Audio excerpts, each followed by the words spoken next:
Hello दोस्तों, कैसे हो आप लोग। आई होप कि सब लोग बहुत अच्छे होंगे और सभी लोग अपना ध्यान रख रहे होंगे। मैं अभी जेएसएससी सीजीएल नियमावली से जो संबंधित Ramesh Hansda versus state of Jharkhand जो कल हियरिंग हुई है उसके संबंध में बात करने के लिए आया हूँ। कल चूँकि मैं कुछ बता नहीं पाया था, तो अच्छे से उसको बताना है कि ताकि आपको पता है कि पिछले कुछ डेट में तो कुछ हियरिंग नहीं हुई थी, बस एक्सटेंड हुआ था। कल अच्छी बात ये हुई कि कम 3 घंटा इस पर बहस हुआ है और बहस होने के बाद ये मामला अब लगभग समझिए कि क्लियर होता जा रहा है कि इसमें क्या होने वाला है।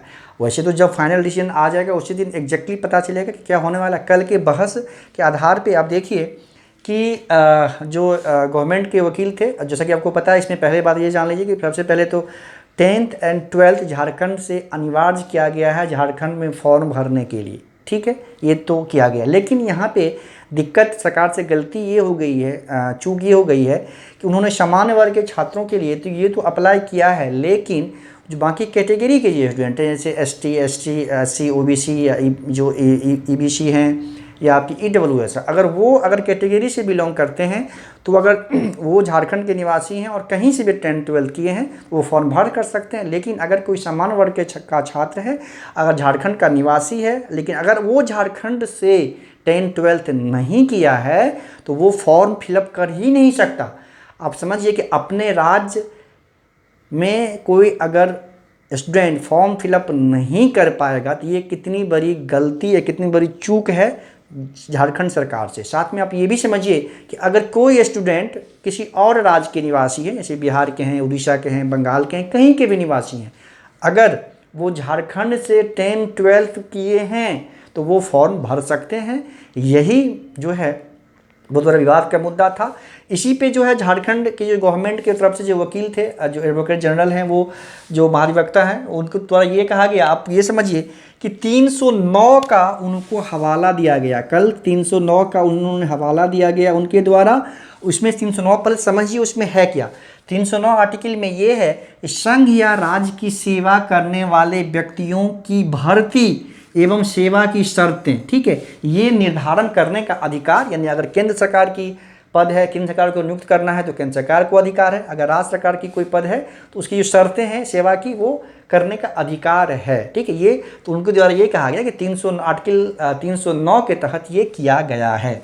तो उसी समय जो रमेश हांसदा को रिप्रेजेंट कर रहे थे, उनके वकील का पक्ष था या हाईकोर्ट का जो जजेस थे, उनके द्वारा भी कहा गया कि ये तो ठीक है, लेकिन ये बताइए आप कि इसके आधार पे ये तो आपने यूज़ किया, लेकिन इसमें 14 और 16 का उल्लंघन हो रहा है। 14 और 16 इतना इम्पोर्टेंट, ये फंडामेंटल राइट है। कोई भी आर्टिकल, अन्य किसी भी आर्टिकल की बातें वही तक मान्य होगी जब वो मौलिक अधिकार को हनन नहीं करता हो या मौलिक अधिकार को न्यून नहीं करता हो। लेकिन ये जो चूँकि मौलिक अधिकार को न्यून ऐसे हो गया है, देखिए आर्टिकल 14 में क्या है कि विधि के समक्ष समानता, और 416 में है कि लोक नियोजन के विषय में अवसर की क्षमता।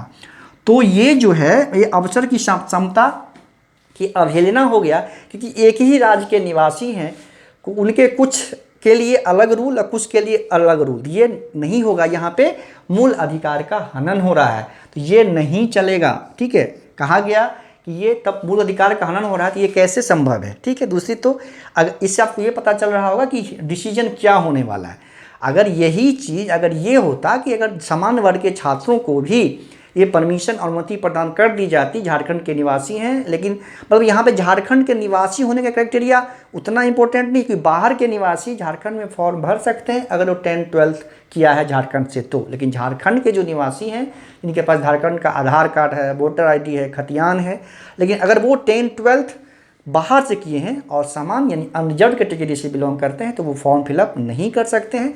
इस पर बहुत लंबी बहस हुई थी और इसका निर्णय जो है रमेश हांसदा के पक्ष में जाता हुआ कल ही प्रतीत हो रहा था। ठीक है, तो आप ये समझिए कि अगला तिथि जो है 5 सितंबर को तिथि मुकर्रर की गई है और जो रमेश हांसदा के जो पक्ष में थे उन्होंने अपना सारा चीज़ अच्छे से बताया और उनकी बहस पूरी हो गई है। अगले दिन झारखंड सरकार के जो वकील हैं उनकी अपनी बात को रखनी है अच्छे तरीके से और साथ में काउंटर करना है तो इनको भी मौका मिलेगा, हो सकता है संभवतः, क्योंकि आपको पता है कि अब हियरिंग का डेट है पास में दिया जा रहा है। पहले बहुत लंबे अंतराल के बाद का डेट दिया जाता था, तो अभी 31 के बाद, कल के बाद 5 सितंबर को दिया गया है।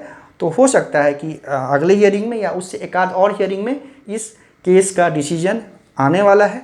और क्या होने वाला है, क्या होगा, इसका आप लोग भी सहज अनुमान लगा सकते हैं कि ये आर्टिकल जो है तभी तक इसकी वैलिडिटी होगी जब तक ये किसी फंडामेंटल राइट्स का उसको न्यून न करता हो, या उसका उल्लंघन न करता हो, या उसका अवहेलना नहीं करता, क्योंकि फंडामेंटल राइट बहुत इंपॉर्टेंट है। ठीक है, तो आप लोग ये समझिए कि 5 तारीख को या अगले हियरिंग में जब भी इसका होगा तो इसका जो निर्णय है वो रमेश हांसदा के पक्ष में जाता हुआ प्रतीत हो रहा है। अब फाइनली होगा क्या, ये तो जिस दिन फाइनल जजमेंट आएगा उसी दिन पता चलेगा।